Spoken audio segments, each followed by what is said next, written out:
বাংলাদেশের স্বাধীনতার ৫৪ বছরের মধ্যে ১৮ বছরই কেটেছে প্রত্যক্ষ সামরিক শাসন এবং সেনাবাহিনীর প্রভাবে।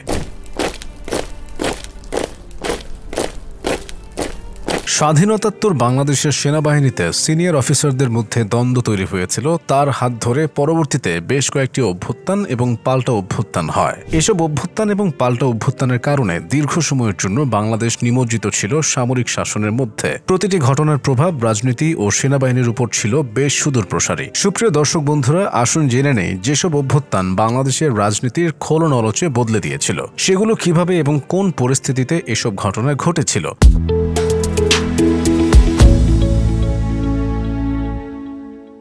১৯৭৫ সালে বঙ্গবন্ধু শেখ মুজিবুর রহমান হত্যাকাণ্ডের পর বাংলাদেশের সামরিক শাসনের সূত্রপাত ঘটে। এরপর থেকেই দেশের রাজনীতি অস্থির হয়ে ওঠে। ১৯৭৭ থেকে ১৯৮০ সালের মধ্যে একাধিক সামরিক অভ্যুত্থান এবং ব্যর্থ ষড়যন্ত্র সংঘটিত হয়। ১৯৭৭ সালের ৩০ সেপ্টেম্বর বিমান বাহিনীর নেতৃত্বে একটি সামরিক অভ্যুত্থানের চেষ্টা হয়, যা সফল হয়নি। এই বিদ্রোহের অন্যতম কারণ ছিল সেনাবাহিনীর ভেতরে অসন্তোষ এবং ক্ষমতার লড়াই। প্রেসিডেন্ট জিয়াউর রহমান কঠোর হাতে এই অভ্যুত্থানকারীদের দমন করেন। ১৯৭৮ থেকে ১৯৮০ এই সময় আরও বেশ কয়েকটি ছোট বড় বিদ্রোহ ও অভ্যুত্থানের চেষ্টা হয়, যার অধিকাংশই জিয়াউর রহমান প্রশাসনের কঠোর মনোভাবের কারণে ব্যর্থ হয়। ১৯৮১ সালের ৩০ মে রাষ্ট্রপতি জিয়াউর রহমান চট্টগ্রামে একদল বিদ্রোহী সেনা কর্মকর্তার হাতে নিহত হন। এই অভ্যুত্থানের পেছনে চট্টগ্রামের সামরিক কর্মকর্তাদের একটি অংশ জড়িত ছিল। হত্যাকাণ্ডের পর ক্ষমতার নিয়ন্ত্রণ নিয়ে বিভ্রান্তি তৈরি হয় এবং সেনাবাহিনীর মধ্যে অস্থিরতা ছড়িয়ে পড়ে। পরে তৎকালীন সেনাপ্রধান হুসেইন মোহাম্মদ এরশাদ পরিস্থিতি সামাল দেন এবং ক্ষমতা সেনাবাহিনীর নিয়ন্ত্রণে চলে যায়। জিয়াউর রহমানের মৃত্যুর পর বিচারপতি আব্দুস সাত্তার রাষ্ট্রপতি হিসেবে দায়িত্ব নেন, কিন্তু এই শাসন দীর্ঘস্থায়ী হয়নি। ১৯৮২ সালের ২৪শে মার্চ তৎকালীন সেনাপ্রধান লেফটেন্যান্ট জেনারেল হুসেইন মোহাম্মদ এরশাদ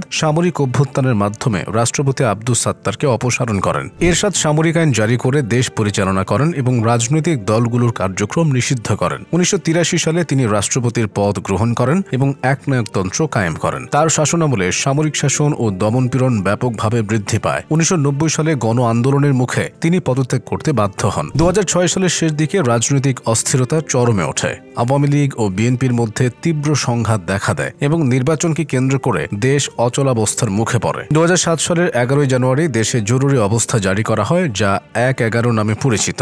তত্ত্বাবধায়ক সরকার দায়িত্ব নেয় এবং সেনাবাহিনী এর পেছনে সক্রিয় ভূমিকা পালন করে। এই সময় দুর্নীতি বিরোধী অভিযান চালানো হয় এবং শীর্ষ রাজনীতিবিদদের গ্রেফতার করা হয়। সেনাবাহিনী সমর্থিত এই সরকার ২ বছরের বেশি সময় ক্ষমতায় থাকার চেষ্টা করলেও দেশব্যাপী চাপের মুখে ২০০৮ সালের নির্বাচনের মাধ্যমে গণতান্ত্রিক সরকার পুনঃপ্রতিষ্ঠিত হয়। ২০০৯ সালের ২৫-২৬ ফেব্রুয়ারি বাংলাদেশ রাইফেলস, বর্তমানে বিজিবি বাহিনীর সদস্যরা বিদ্রোহ করে। বিদ্রোহীরা ঢাকার পিলখানায় অবস্থিত বিডিআর সদর দফতরে সেনা কর্মকর্তাদের হত্যা করে। বিদ্রোহের পেছনে কারণ ছিল বেতন ভাতা ও পদোন্নতি নিয়ে অসন্তুষ্টি। এই বিদ্রোহে ৫৭ জন সেনা কর্মকর্তা নিহত হন, যা বাংলাদেশের সামরিক ইতিহাসে একটি ভয়াবহ ঘটনা। সরকার বিদ্রোহীদের দমন করে এবং পরবর্তীতে এই বিদ্রোহে জড়িতদের বিচারের আওতায় আনে।